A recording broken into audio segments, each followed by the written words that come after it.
Olá, boa tarde. A lei de cotas reserva um número específico de vagas nas empresas para as pessoas com deficiência. Ela é importante para inserir no mercado de trabalho essa parcela da população. No entanto, ainda tem empresas que não respeitam a lei. No Jornal da Justiça de hoje, vamos falar sobre a campanha do Ministério Público do Trabalho para mudar essa realidade. Você vai ver também. Campanha eleitoral a todo vapor.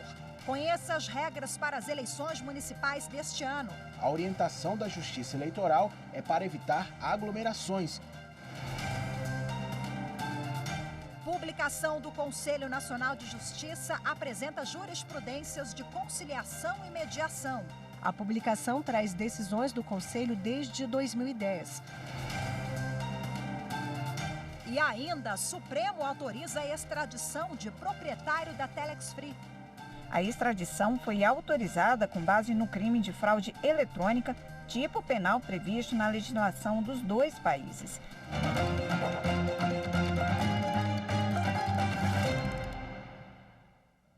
A segunda turma do Supremo Tribunal Federal atendeu um pedido do governo dos Estados Unidos e autorizou a extradição de um dos donos da Telex Free, o empresário Carlos Nathaniel Vanzeller. Responde por vários crimes naquele país e também aqui no Brasil. A decisão foi unânime. Os ministros da segunda turma analisaram o pedido em sessão virtual. A extradição foi autorizada com base no crime de fraude eletrônica, tipo penal previsto na legislação dos dois países. Aqui no Brasil, ele é equivalente ao estelionato. Carlos Nathaniel Vanzeller era brasileiro e mudou de nacionalidade. Nos Estados Unidos, ele responde também pelos crimes de lavagem de dinheiro e conspiração. Segundo o governo americano, a empresa Telex Free foi operada como pirâmide ilegal, prometendo altos rendimentos e causou um prejuízo de mais de 3 bilhões de dólares a mais de 1 milhão de pessoas no mundo, inclusive no Brasil. Os crimes de lavagem de dinheiro e de conspiração não serviram como base para o julgamento da segunda turma, porque não são idênticos aos que Carlos responde no Brasil. Segundo o relator, ministro Ricardo Lewandowski, embora haja uma relação entre as acusações nos dois países, os crimes de lavagem de dinheiro e conspiração não ocorreram nas mesmas datas e com as mesmas pessoas. Além disso, não tem o mesmo tratamento pela legislação dos países. Como condição para a extradição, os ministros determinaram que o governo americano não pode impor pena maior que 30 anos de prisão, porque não é permitido na lei penal brasileira, e deve descontar da pena o tempo que Carlos esteve preso no Brasil. A campanha eleitoral já começou e tem novas regras para as eleições deste ano. Por causa da Covid-19, a Justiça Federal quer evitar aglomerações. A Justiça Eleitoral quer garantir a segurança de todos e evitar aglomerações na hora do voto. A propaganda eleitoral não poderá trazer nenhuma manifestação contrária ao regime democrático, mensagens preconceituosas em relação à raça, sexo, cor ou idade, por exemplo, e nem fazer apologia a qualquer tipo de violência. As campanhas poderão usar alto-falantes entre 8 da manhã e 10 da noite, mas sem fazer barulho a menos de 200 metros das sedes dos poderes executivo, legislativo ou judiciário, quartéis militares, hospitais, escolas, igrejas ou bibliotecas. Em tempos de pandemia, a orientação da Justiça Eleitoral é para evitar aglomerações e que os eventos ocorram em lugares abertos e amplos. Com esses cuidados, os comícios poderão ser realizados se as autoridades locais forem informadas com antecedência para que possam garantir a organização e a segurança. Em período de campanha eleitoral, a internet nunca foi tão importante. Sem poder reunir um grande número de pessoas e sem ter aquele contato corpo a corpo, a expectativa é de que muitos candidatos e partidos optem por movimentar as redes sociais. Mas, até no ambiente virtual, tem regra, porque a internet não é terra de ninguém. Este advogado especialista em direito eleitoral explica, por exemplo, que as lives que ficaram tão populares não poderão contar com a presença de artistas. Recentemente, o TSE ele já se mostrou contrário à realização de lives com artistas famosos, porque seria uma espécie de comício virtual. Esses estão vedados. Outro alerta é sobre o combate às notícias falsas. Candidatos e eleitores envolvidos na propagação da desinformação podem ser responsabilizados criminalmente. Tanto quem produz quanto quem compartilha, esse ano é uma grande inovação, ele poderá ser responsabilizado, tanto na esfera eleitoral quanto na esfera civil. Então, aquele que se sentir prejudicado poderá sim buscar a tutela jurisdicional, tá? O Estado, né, poderá procurar o judiciário para responsabilizar aquele que tanto produz quanto aquele que reproduz aquela notícia falsa, aquele fake news. Lembrando que qualquer cidadão pode fazer denúncias sobre irregularidades nas campanhas eleitorais. Para facilitar, o aplicativo Pardal está de volta e já pode ser baixado, disponível para celular e tablet. Além das medidas sanitárias nas eleições, o combate às fake news também foi destaque no pronunciamento em rádio e TV feito pelo presidente do Tribunal Superior Eleitoral, ministro Luiz Roberto Barroso. Ele alertou candidatos e eleitores sobre a necessidade de um debate público de qualidade. Em pronunciamento, o presidente do TSE, ministro Luiz Roberto Barroso, destacou que as eleições serão completamente diferentes devido à pandemia. A pandemia da Covid-19 impõe cuidados especiais na campanha que se inicia para a proteção de eleitores e de candidatos. O TSE ouviu alguns dos maiores especialistas médicos do país. A principal forma de transmissão da doença ocorre quando uma pessoa fala ou respira próxima da outra. Por essa razão, as recomendações mais importantes são evitar aglomerações, manter distância mínima de 1 metro das outras pessoas e sempre utilizar máscara. Além disso, reuniões devem ser feitas em lugares abertos e deve-se evitar a distribuição de impressos. Sempre que possível, lave as mãos ou utilize álcool gel após ter contato com alguém ou com algum objeto. Com esses cuidados, fica minimizado o risco de contaminação. O ministro também reforçou um outro alerta para a proteção da democracia. Um outro vírus que ronda as eleições, capaz de comprometer não a saúde pública, mas a própria democracia. Trata-se das notícias falsas, das campanhas de desinformação e de difamação. Uma causa que precise de mentiras, de ódio ou de agressões não pode ser boa. Pense nisso. Não faça aos outros o que não gostaria que fizessem com você. O mal faz mal mesmo é a quem o pratica. Vamos fazer uma campanha com um debate público de qualidade, franco e robusto, mas com respeito e consideração pelas pessoas e por suas ideias, mesmo que diferentes das nossas. Se cuide. Jogue limpo, ajude a fazer um país maior e melhor. E sobre o tema pandemia, a Procuradoria-Geral da República encaminhou ao Supremo Tribunal Federal um parecer defendendo que, durante as medidas restritivas contra a Covid-19, seja garantido à população os serviços básicos e essenciais. A manifestação veio depois que o município de São Paulo determinou, inclusive, o fim de serviços delivery. A questão veio à tona depois que a Prefeitura de Votuporanga, em São Paulo, emitiu um decreto municipal que suspendeu aos domingos o atendimento ao público em todas as atividades, ainda que sejam consideradas essenciais. A lista inclui serviços de entrega e drive-thru, deixando de fora somente as farmácias e postos de combustíveis. O Sindicato do Comércio Varejista entrou com recurso contra a decisão e o decreto acabou suspenso pelo Tribunal de Justiça de São Paulo. A Prefeitura se manifestou afirmando que a interferência da Justiça causa grave lesão à saúde pública em razão do aumento de casos de Covid-19 no município. Ao analisar o processo, o Procurador-Geral da República, Augusto Aras, afirmou que é preciso assegurar à população o acesso mínimo a serviços essenciais, sendo dever da Justiça garantir a ordem pública. No parecer encaminhado ao Supremo Tribunal Federal, Aras defende que a decisão da Justiça de São Paulo seja mantida. E veja a seguir as ações do Ministério Público do Trabalho para combater as violações de direitos trabalhistas de pessoas com deficiência. Até já.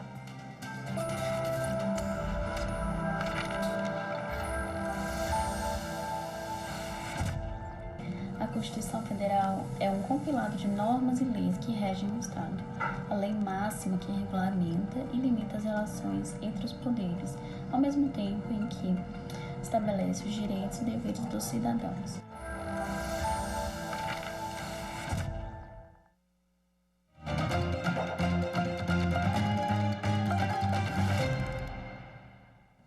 A pensão por morte tem por objetivo assegurar uma renda mensal aos dependentes quando o segurado do INSS morre.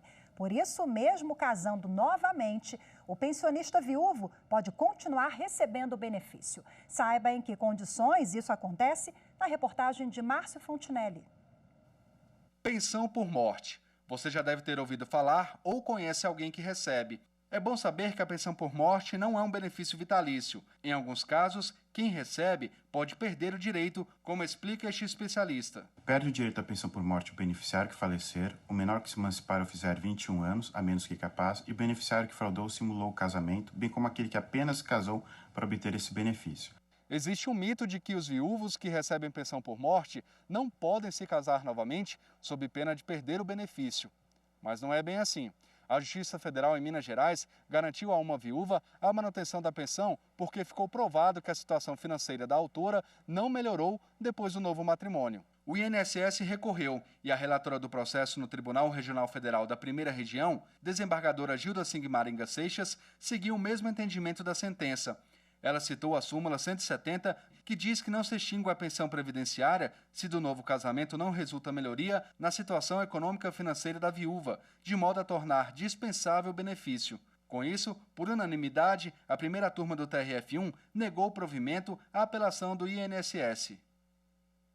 Uma clínica veterinária em Mato Grosso do Sul vai ter que pagar diferenças salariais a um veterinário que não recebia o piso da categoria. A decisão é da terceira turma do Tribunal Superior do Trabalho. Na época em que foi admitido pela clínica veterinária, o profissional recebia R$ 2.500. Mas conforme a lei que estipula o piso da categoria em 6 salários mínimos vigentes, ele deveria receber quase o dobro, R$ 4.300. Na reclamação trabalhista, ele pediu o pagamento das diferenças salariais, mas o pedido foi negado em primeiro e em segundo grau. O Tribunal Regional do Trabalho da 24ª Região citou o artigo 7º, inciso 4 da Constituição da República, que veda a vinculação do salário mínimo para qualquer fim, o que, segundo o TRT, não recepcionaria a Lei 4.950-A de 1996. O caso chegou ao Tribunal Superior do Trabalho. O relator na terceira turma, ministro Maurício Godinho Delgado, explicou que, de acordo com a súmula vinculante 4 do Supremo Tribunal Federal, é permitida a fixação de salário em múltiplos salários mínimos. Segundo o ministro, não seria permitida apenas a correção automática em função do reajuste. Por unanimidade, a clínica foi condenada ao pagamento das diferenças salariais ao veterinário. O Ministério Público do Trabalho lançou uma campanha para estimular empresários a cumprirem a legislação que estabelece cotas para pessoas com deficiência. A norma já tem quase 30 anos e ainda é desrespeitada pela maioria das empresas. Os procuradores também terão um manual para padronizar as ações de combate a esse tipo de violação. Em 10 anos, o Ministério Público do Trabalho recebeu 16.880 denúncias de violações de direitos trabalhistas de pessoas com deficiência. Desse total, mais de 8.500 reclamações, ou seja, mais da metade, eram de descumprimento da cota legal. Dados que mostram o quanto o Brasil ainda precisa avançar para incluir essas pessoas no mercado de trabalho. A legislação estabelece que empresas com 100 ou mais empregados são obrigadas a reservar entre 2% e 5% das vagas para pessoas com deficiência.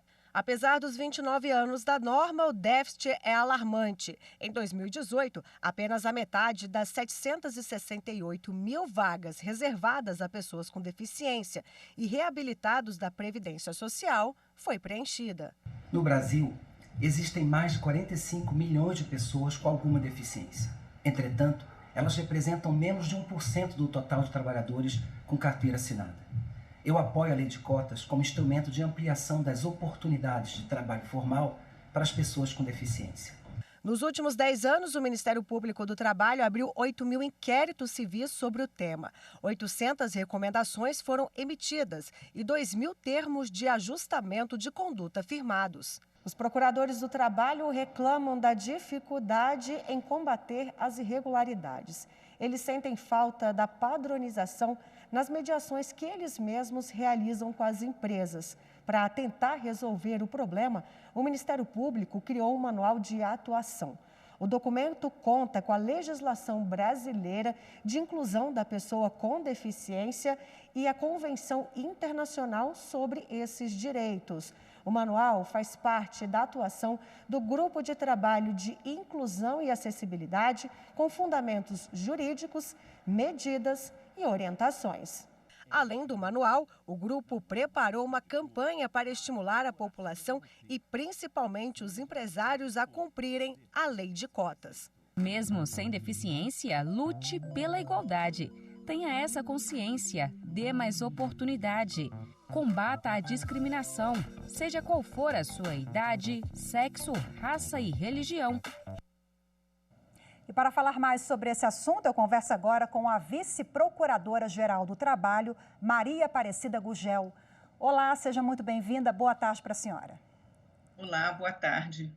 Nós acompanhamos agora um trechinho ali da campanha, muito interessante, essa conscientização é fundamental, mas é curioso, né? Quase 3 décadas de vigência da norma, ainda assim as contratações são tímidas. A senhora atribui ao preconceito, seria uma das principais barreiras para essa contratação? Bem, então, boa tarde. Antes de começar a te responder, Rafaela, eu preciso me descrever para aqueles que não estão me vendo, né? Eu sou uma mulher branca, tenho cabelos brancos muito curtos, uso óculos, estou aqui com uma blusa azul, num ambiente de biblioteca. É o lugar onde, nos últimos meses, de onde tenho trabalhado, em trabalho remoto. Sim, o preconceito é um dos primeiros, digamos, a primeira barreira que nós enfrentamos em sociedade é o preconceito, né? E esse preconceito, ele pode estar relacionado com a discriminação que se faz de um grupo de trabalhadores e trabalhadoras com deficiência. Então, a primeira questão que nós temos que quebrar quando se trata de contratação de homens e mulheres com deficiência para o trabalho é a barreira da atitude. Se eu desfaço a barreira da atitude, né, se eu desfaço o preconceito, eu já tenho um ambiente de trabalho mais amigável, eu posso ter um ambiente de trabalho mais amigável. Então, quando nós tratamos de preconceito, naturalmente, nós temos que tratar de acessibilidade, porque o preconceito é uma das barreiras que levam a impedir o trabalhador, a trabalhadora com deficiência viver num ambiente de trabalho inclusivo e acessível. E quais as informações previstas nesse manual? São informações relacionadas à legislação, para conscientizar a sociedade, as empresas? Qual é o foco? Então, esse manual, ele retrata, ele é composto de várias partes, né? A parte histórica, a parte de elementos que você precisa aferir quando você está, por exemplo, lá investigando uma determinada empresa que não cumpre a reserva, né? Então, esse manual, ele é dirigido para procuradores e procuradoras que no seu dia a dia tratam de investigar ou então de dialogar sobre os direitos das pessoas com deficiência. Mas, ao mesmo tempo, esse manual serve para a sociedade em geral conhecer como é a atividade do Ministério Público, como se faz a persecução do cumprimento da reserva, que é a cota, que nós chamamos, né? A campanha é cota, não é privilégio, cota é um direito, a campanha do Ministério Público do Trabalho atualmente. Então, além de atender aos procuradores e procuradoras, mostra para essa sociedade como agimos, né? Como vem sendo a atuação do Poder Judiciário nesse diálogo com o Ministério Público? Bem, todos nós sabemos que ir ao Judiciário para o cumprimento da reserva ou o cumprimento das regras de acessibilidade em um ambiente de trabalho é quando efetivamente o diálogo entre Ministério Público e o empregador ou a empregadora não teve êxito, né? Então, parte-se para buscar a realização desse direito por meio do dizer, do mandar do judiciário, em uma sentença, em um acórdão no tribunal.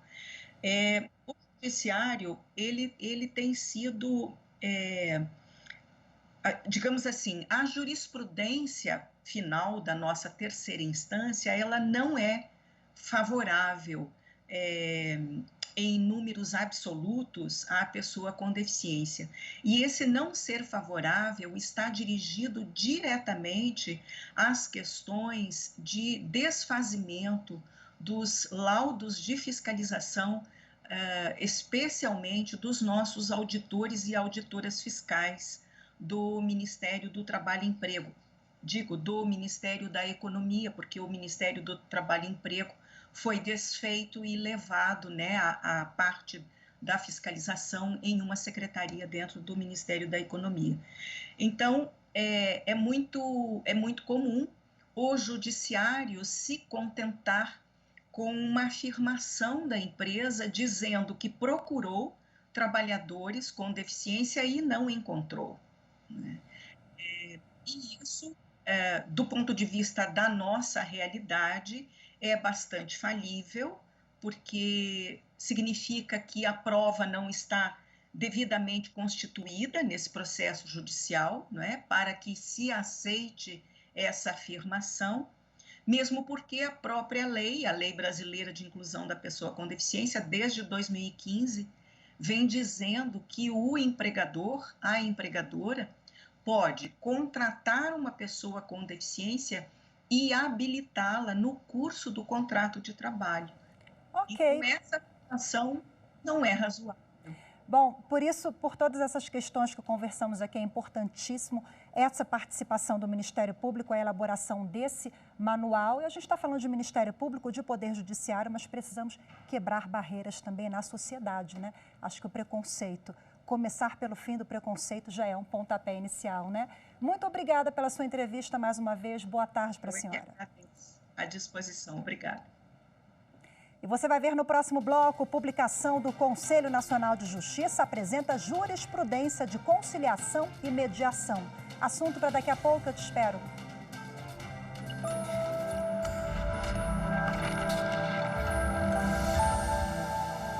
A Constituição é a imagem daqueles que acreditam na igualdade, daqueles que acreditam que não há cidadãos melhores do que os outros. A Constituição é luta. A Constituição é direito. A Constituição é democracia.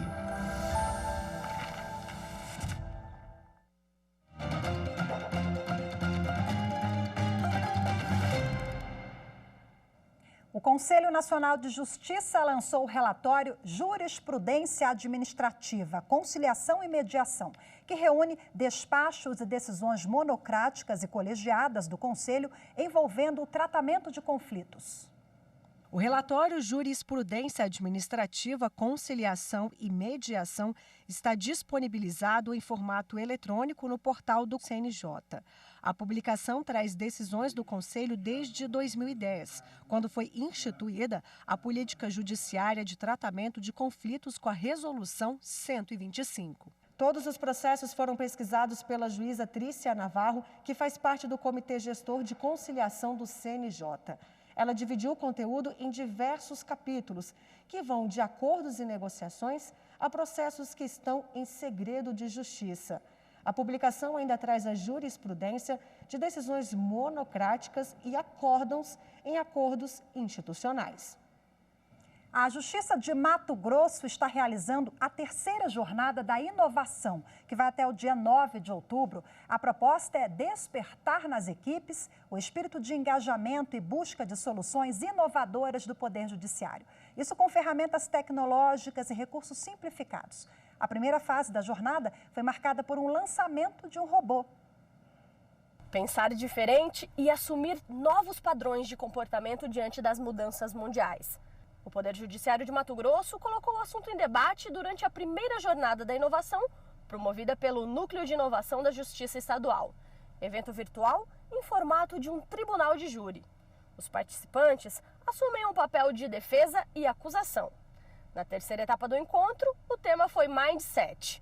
Traduzindo, mentalidade e o novo normal no pós-Covid. E aquele que está ali para executar? É aquele padrão que senta na frente do computador e desenvolve. Ele não gosta de falar com pessoas, ele tem um mindset fixo. Mas ele é tão importante quanto o mindset de crescimento para que a inovação aconteça. Nós queremos ter um bem-estar pessoal. Nós queremos um melhor para a nossa coletividade. Nós queremos uma sociedade mais evoluída, num estágio civilizatório maior.